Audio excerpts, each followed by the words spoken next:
ನಮಸ್ಕಾರ, ನೀವು ನೋಡ್ತಾ ಇದ್ದೀರಾ ನ್ಯೂಸ್ ಫಸ್ಟ್. ನಾನು ವಿದ್ಯಶ್ರೀ. ಈ ಕ್ಷಣದ ಪ್ರಮುಖ ಸುದ್ದಿಗಳನ್ನ ನೋಡ್ತಾ ಹೋಗೋಣ. ಅದಕ್ಕೂ ಮೊದಲು ಹೆಡ್ಲೈನ್ಸ್. ಪಾರ್ಲಿಮೆಂಟ್ ಫೈಟ್ಗೆ ಇವತ್ತು ಫಿಕ್ಸ್ ಆಗಲಿದೆ ಮುಹೂರ್ತ. ದೆಹಲಿಯ ವಿಜ್ಞಾನ ಭವನದಲ್ಲಿ ಸುದ್ದಿಗೋಷ್ಠಿ.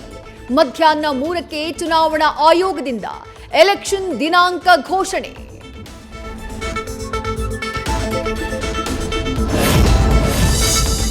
ಅಭ್ಯರ್ಥಿಗಳ ಘೋಷಣೆ ಬೆನ್ನಲ್ಲೇ ರಂಗೇರಿದ ಬೆಂಗಳೂರು ಗ್ರಾಮಾಂತರ ಕ್ಷೇತ್ರ.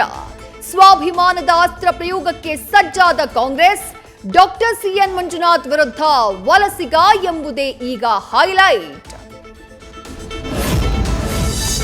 ಕೊನೆ ಕ್ಷಣದಲ್ಲಿ ಬಿಜೆಪಿ ಪಾಲಾಗುತ್ತಾ ಕೋಲಾರ. ಚಿನ್ನದ ನಾಡಿಗಾಗಿ ಕೇಸರಿ ಪಡೆಯಿಂದ ಡಿಮ್ಯಾಂಡ್. ಯಾರೇ ಅಭ್ಯರ್ಥಿಯಾದ್ರೂ ಸರ್ವೆ ಆಧಾರದಲ್ಲಿ ಬಿಜೆಪಿಯಿಂದಾನೇ ಸ್ಪರ್ಧಿಸಲಿ ಅಂತ ಒತ್ತಾಯ. ಕಲ್ಯಾಣ ನಾಡಿನಿಂದ ದಕ್ಷಿಣದಲ್ಲಿ ನಮೋ ಮತ ಭೇಟಿ ಆರಂಭ. ಕಲಬುರಗಿಯಲ್ಲಿಂದು ಪ್ರಧಾನಿ ಮೋದಿ ರಣಕಹಳೆ. ಎಐಸಿಸಿ ಅಧ್ಯಕ್ಷ ಮಲ್ಲಿಕಾರ್ಜುನ ಖರ್ಗೆ ತವರಲ್ಲಿ ಮತ್ತೆ ಮೋಡಿ ಮಾಡೋಕೆ ತವಕ. ಮೊದಲ ದಿನ ಎಲ್ ನಾಗೇಂದ್ರ ರಾಮದಾಸ್ ಭೇಟಿ. ಎರಡನೇ ದಿನ ಜಿಟಿಡಿ ಸಹಕಾರ ಕೋರಿದ ಯದುವೀರ್. ಎಸಿ ರೂಮ್ ಬಿಟ್ಟು ಬೀದಿಗೆ ಬರಬೇಕೆಂಬ ಪ್ರತಾಪ್ ಸಿಂಹ ಹೇಳಿಕೆಗೆ ಉತ್ತರ ಕೊಟ್ರ ಯದುವೀರ್ ಒಡೆಯರ್.